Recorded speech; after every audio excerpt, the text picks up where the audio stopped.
Hey, Fred here with a how to use our Lil Envelope A3.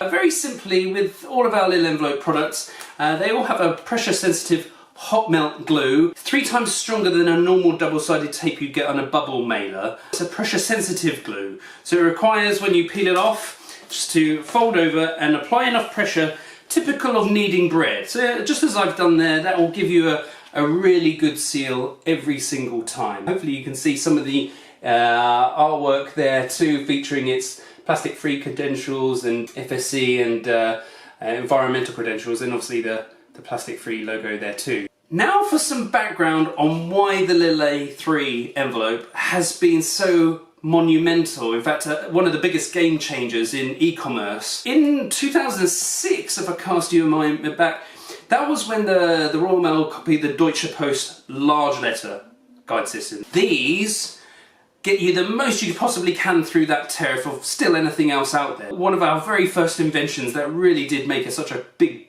difference.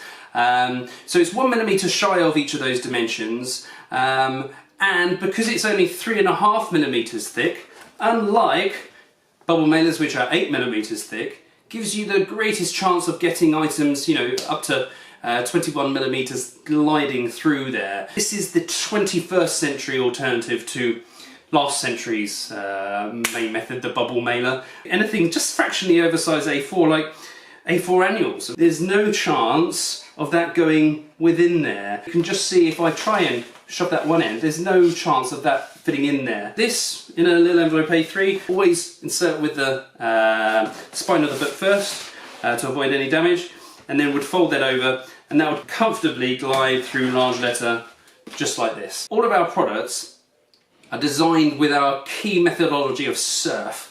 Sustainability, unboxing experience, reduced returns and faster fulfillment. You will always get tick boxes on all 4 of those on with a Lil Envelope compared to a bubble mailer. So now coming on to really my plea, actually, just to try and choose anything much more sustainable than a bubble mailer. Just to hammer it home, almost none of these ever get recycled.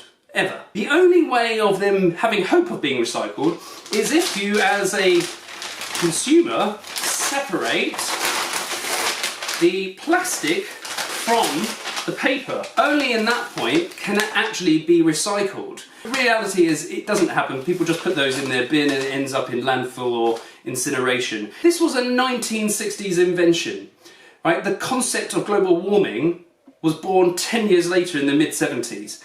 That's not what these were about at that time. I just plead with you to choose something, you know, more sustainable, whether it be a little product or anything else out there. In the meantime, mail happy.